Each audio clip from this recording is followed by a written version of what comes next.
Hello, everyone. Welcome again to Elevating Your Life. And we are going to have some fun today. I am so happy to share with you today Stephani Grace. She is an author, motivational speaker, therapist, and mindfulness expert.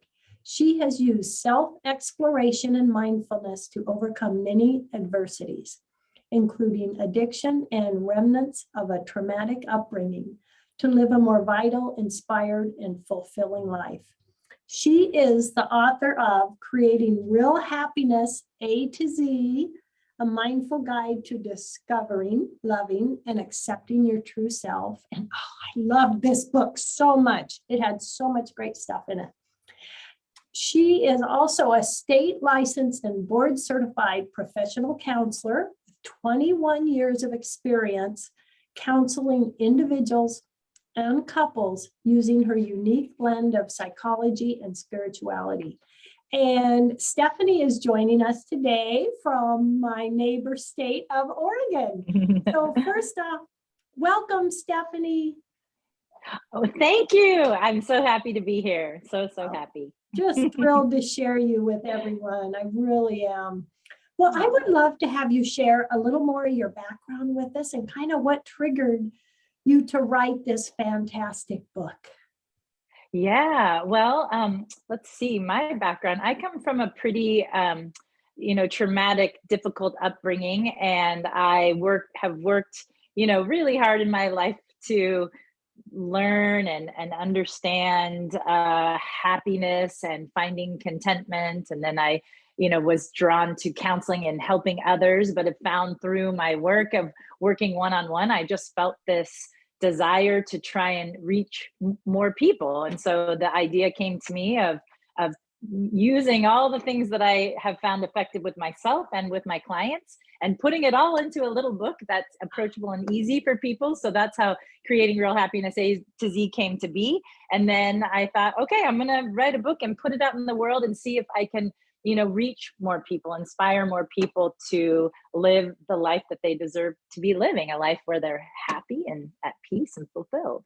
I love it. And I love it. And I love how you break it down to the different categories, the different chapters, where each point you're making, each bit of information you're sharing is so valuable. I would like to ask you now, in your book, you mentioned that you have a belief that everything is intended to help us grow into our best, highest self. I love that. And I know for me personally, it's like, yes, challenges that I've had in my life, they were difficult, but they were a stepping stone. Would you say, what is your belief behind that, Stephani? Yeah, I really believe that everything that crosses our path is intended to help us grow in the ways that we need, help us to, learn the lessons we need in order to become our highest best self. And in that way, I feel that nothing is trying to harm us or, cause us suffering. It's really about us, coming to come back home to who we truly are, that we are love, that we are divine. It's like those, sometimes we learn best through contrast. And I believe, for example, in terms of what I experienced in my life, a lot of difficulty, I wouldn't change any of it because I feel that I'm where I am. And today, in terms of, me learning what I needed to learn, and now I'm able to help and heal others. And so I think that the things that I was presented with were there in order to teach me what I needed to know. So it's like I was born into a family with a lack of love so that I could learn to come to love. And it's like that contrast is amazing. It's like if I didn't, if I didn't have the experience of not having it, I wouldn't understand what it's like to really have it, to really enjoy, embrace that. Oh, yes, that is so true. That is so true. Gosh, yeah. And being in a situation where a parent relationship is what it is, that really gives us a choice of what kind of parent do I want to be? I know that's something that affected me. And it helped me know the kind of mom I wanted to be. So really, that is a gift. Yeah. Yeah. I mean, there's nothing more. I am also a parent, and I think my mother relationship was one of the most difficult that I had in my life. And so for me, being a good mom and that connection with my daughter is the most important in my life. I always want her to know that how loved and amazing she is. Yes, yes. How important would you say it is? And what can we do to work towards that? To love ourselves, love and forgive ourselves for whatever faults we feel we may have. What do you recommend? What's your thoughts on that, Stephanie?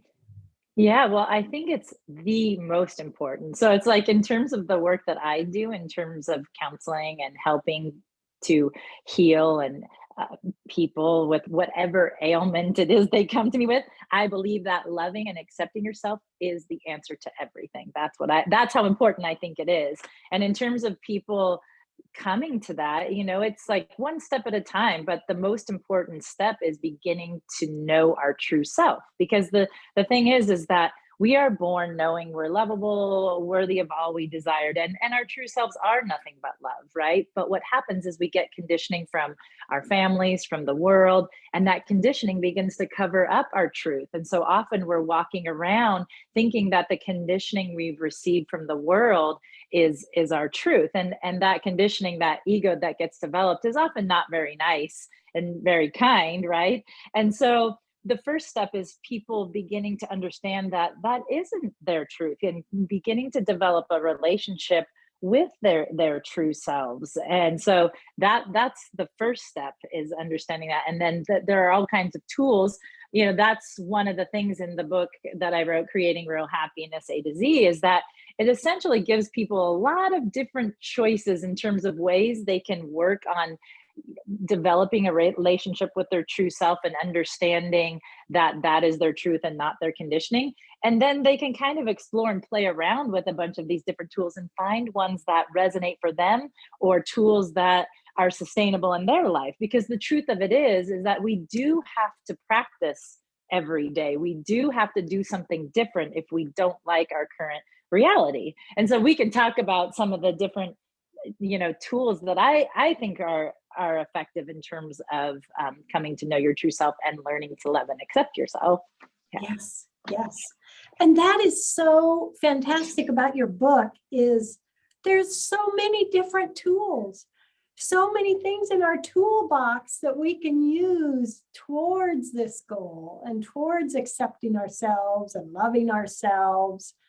And then all of that, of course, helps us with making that choice to be happy. Because really, and something that it really made me think about is how important it is for me to face my fears.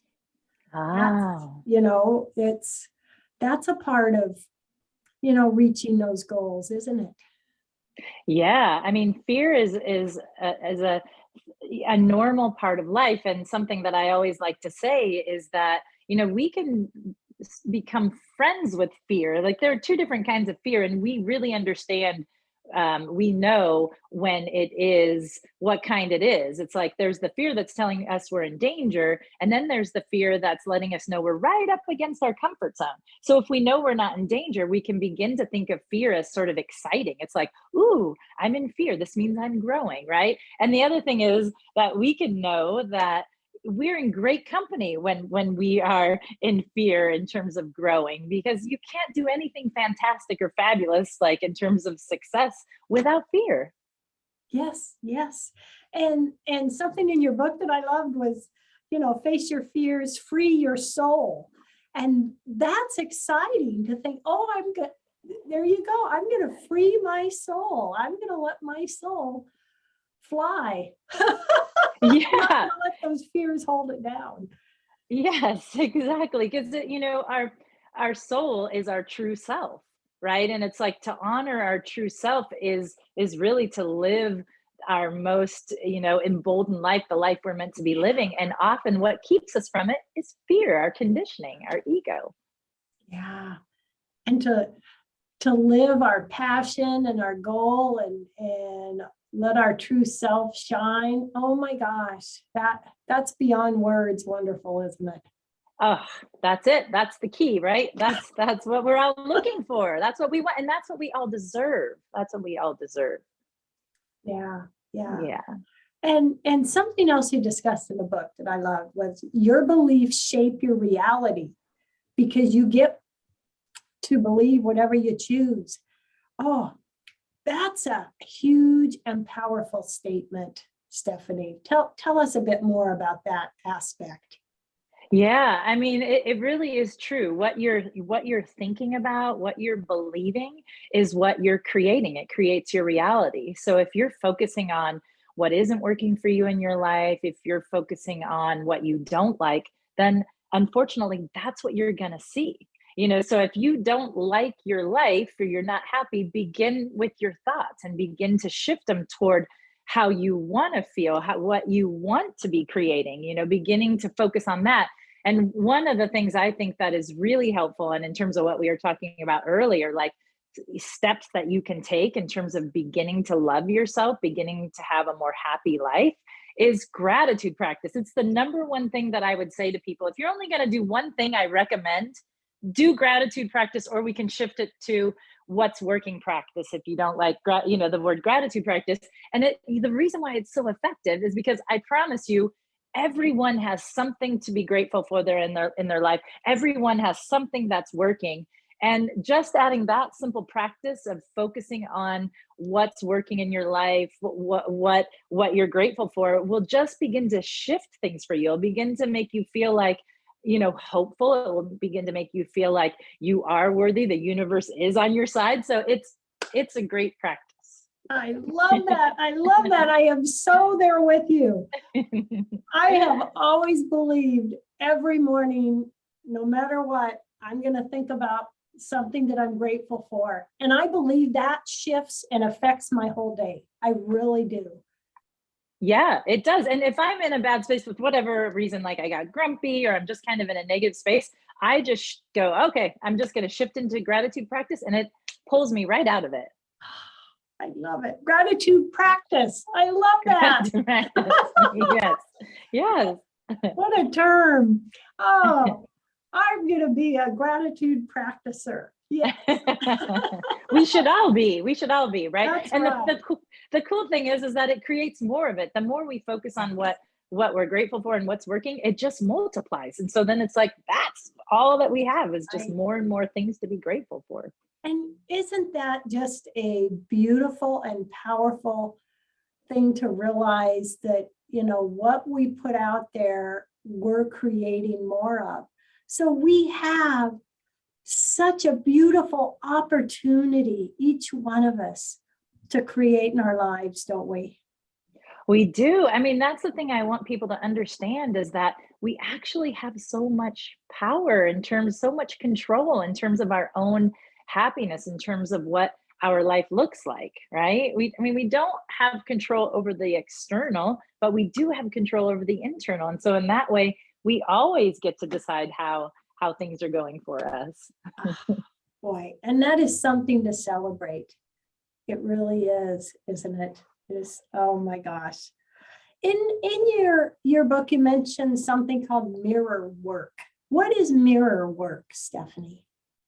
Yeah, well, that would be the other thing that I would say, in terms of, like, if you asked me two tools that I would give people in terms of really working on self-love and acceptance, it would be gratitude practice and then mirror work. I think mirror work is one of the most powerful tools that you can utilize in terms of coming to love and accept yourself. And so what mirror work is it's essentially looking at yourself in the mirror, and really truly looking yourself in the eyes, so you can just see yourself. You can feel it in your heart.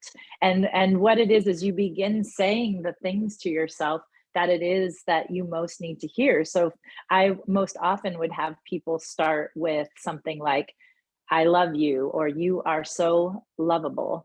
and you choose one of these, or maybe both, and you say them, first thing in the morning in the mirror, and right before you go to bed. And if you can only do it, choose one, that's fine, but then say it 10 times to yourself in the mirror. Really look at yourself and say, I love you. I love you. And you say it 10 times. And here's the thing, it's going to trigger your ego, especially if you're new to mirror work. You'll be like, oh my gosh, it's so embarrassing to look in the mirror. And, like, this is awkward. And then your ego will start to pick you apart. Like, oh my gosh, look what's happening, this thing on your face, or, it'll just start talking to you. So you just have to know that it's going to trigger your ego. But you, when your ego starts talking to you, you just know that that's part of it, and you continue to look yourself in the eye, and you continue to tell yourself the messages that you hear. And I promise you, if you are willing to do this for 2 straight weeks, you will see a difference. And I always make this bet with my clients. I always say, if you truly do this for 2 weeks, especially if you're doing it 2 times a day, I promise you will start to soften, that you will start to feel a shift in terms of how you feel about yourself. Oh, I love that. I love that. And, so many great little practices that you share in the book. And those actually, we can pick this up and we can start those practices and look down the road and, oh my gosh, they will truly have made a shift, huh? And isn't that fantastic? Exactly. I mean, and that is why I wrote the book this way, Creating Real Happiness A to Z. I wanted it to be really like approachable, easy, not intimidating. I wanted people to be able to pick it up and like be able to turn to a page and read it and be able to put something into practice, like to actually be able to begin doing something and have different options, so that people could try different things and find something that actually works for them, and something that's sustainable, because that's the key. The key is doing something different than you're already doing if you're not happy, and doing it consistently. And so each of us is different. We're all unique. So we have to find what's super easy for us, what's sustainable for us, but it has to be something. We do have to practice. Yes. Yes. And that's a great point. We're all unique. So, we can have our own little triggers, and we can discover what it is that makes us happy and gives us the focus or that mindset. And it really is something to celebrate, isn't it? That we each are such a unique individual. Yeah, and that's part of us becoming our happiest, best selves, is embracing that we are unique, and that's okay, and that it's okay if the external world doesn't like our uniqueness or who we are. All that matters is that we do, and that we embrace and accept ourselves. Yes. Yes, that is so true.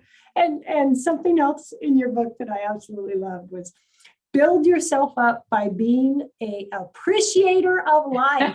Yes. Yes. An appreciator of life. That is huge.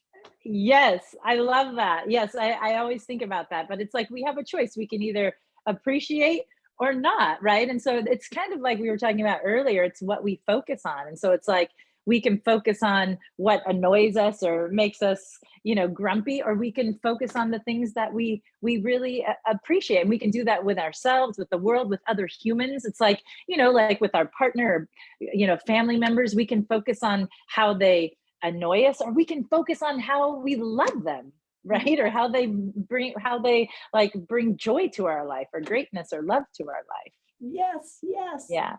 and that really makes you think about and be more aware of the fact that our awareness is in this moment, and we have these choices, A, B, C, what we're going to do in this moment. How important would you say awareness of the present moment is? Well, and awareness is the most important thing, because without awareness, we are stuck.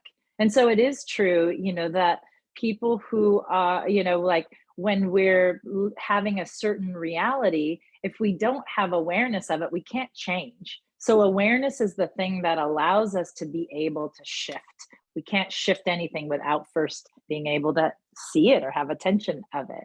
So whatever whatever practices we can do to bring ourselves to have more awareness, the better it is for us. And Yeah. yeah, the more aware we are, the more present we can be, and our freedom is really in the present moment. If we're worrying about the future, if we're dwelling in the past, we're not in the present.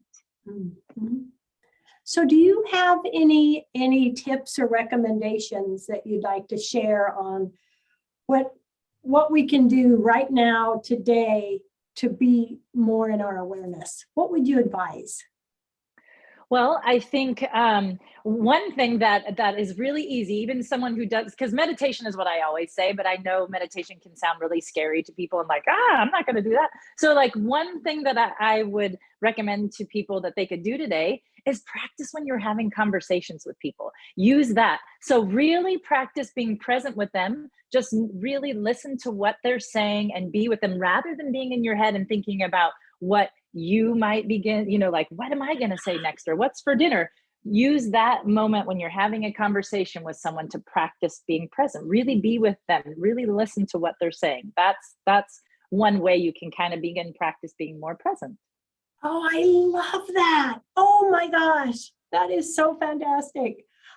Take a moment for us, please, and share with everyone where they can get a copy of your book, or how they can contact you or learn more about you. What would you like to share with them? Yeah, so my website is www.stephanigrace.com, and Stephanie doesn't have an E on the end. So you can go to my website and get access to, I do a blog, I do mindful minutes, I do all kinds of great things. I'm offering a course coming up. So there's all kinds of things on my website. And then I'm most active on Instagram. And I do a mindful minute there every day for people to inspire and kind of help people stay on their path. And you can find that by just searching for Stephani Grace. So it's Stephani, no E, and then Grace. And then my book is available pretty much anywhere right now. In terms of, if you just search for my book, you can purchase it. And it's called Creating Real Happiness, A to Z. I love it. I love it. Oh my gosh. I am going to check out your course. That sounds fascinating. When is that happening, Stephani? That my course starts on June 7th. It's going to be on Tuesdays from 7 to 8:30, and it's called Feeling is Healing. It's and then also it's learning, your power through the wisdom of the chakras. So the course is going to be teaching people about how much feelings helps us to clear that energy out so we can vibrate at higher emotional levels. And so just kind of giving people that knowledge of how much emotions get stuck in our body and kind of hinder us in terms of being happy. And then once we've cleared that out, teaching about our own body's natural powers in terms of learning about the different chakras and what those different energy systems do for us. Yeah. Oh, that is so awesome. I love it. I love it. With a few minutes left in the show, what last message do you want to leave with everyone today? Oh my gosh, you're just so amazing. Oh, thank you. Well, what I want people to know, like my most important message that I want to get to people, is that it doesn't matter where you've come from. It doesn't matter how difficult or challenging your life is right now. It's possible for any human being to be happy. It's possible for any human being to live the exact life that they most desire. And so I want people to know that. And I want people to know that even though sometimes it feels like you're really stuck or that you have no choices, you do. And you can do it one step at a time. And I can help you figure that out. So if you're like, okay, that sounds good, I want to figure it out, get my book, Creating Real Happiness, A to Z. Go and start checking out my mindfulness. And I can help you figure out how to, begin to take one step at a time to have that for yourself. Yeah. Oh, I love that. I love that. And when you say, when we do something for ourselves, such as, read your book and, pick a step in there you're going to take, that really makes you feel good, doesn't it? When we take the time to do something for ourselves. Because I know myself, it's so easy to get caught up in helping everyone else and doing for everyone else that, we can forget to do something for ourselves. Yeah, I mean, that's the thing is we have to remember that our needs are equally as important as everyone else. In fact, more important because we're the only ones who really know what our needs are. And so, when we choose ourselves, it's like it's so empowering. It's self-love. It's saying it's validating ourselves. It's saying that I'm important. My needs matter. And when we're doing that for ourselves, we'll be surprised how much we actually have for others. That is so fantastic. And that is so true. And, I've always believed when, it's wonderful to do for myself, but also when I do something for someone else, I feel so good. I feel like it's a gift for myself as well. I mean, it can be in so many avenues that positivity and just caring and appreciation can affect our lives, isn't it? Yeah, I mean, the thing is that I feel like I have boundless energy for my clients, and the work that I do is hard, listening and taking other people's emotions. But because I'm always taking care of myself and being very present, I feel like I'm actually feel energized by the work rather than depleted. The only time I ever notice I start to get burnt out or not feel that way is when I'm not filling my own cup. That you know I love it. Oh my gosh. Well, Stephani, thank you. I just want to give you a heartfelt thank you for all that you do for your clients, for everyone with writing this fantastic book and your sharings. And oh my gosh, it's really, really a wonderful thing. And I am really honored to have met you and to be able to share you with my audiences. Oh, thank you so much. I feel the same way. I mean, I just feel so grateful to have been invited on your show and to have the opportunity to talk with your listeners. And I really hope that, maybe I might reach someone or touch someone and be able to help someone make the shift they need to make. Yes, yes. We meet who we're meant to meet, and I'm grateful to have met you, and I'm grateful that my listeners and my audience is having the opportunity to meet you again or meet you this time. So thank you. We may have to get together again sometime and do another show because you have so much to share. Oh, I would love it. Thank Yay. you. Oh, well, have a fantastic day. Big hugs and blessings, Stephani. Everybody out there, big hugs and blessings. Love everybody. And here's to being a life appreciator. Yay! Here we go. We're setting it off. This is our day. Thank you so much. Goodbye, everyone. Thank you.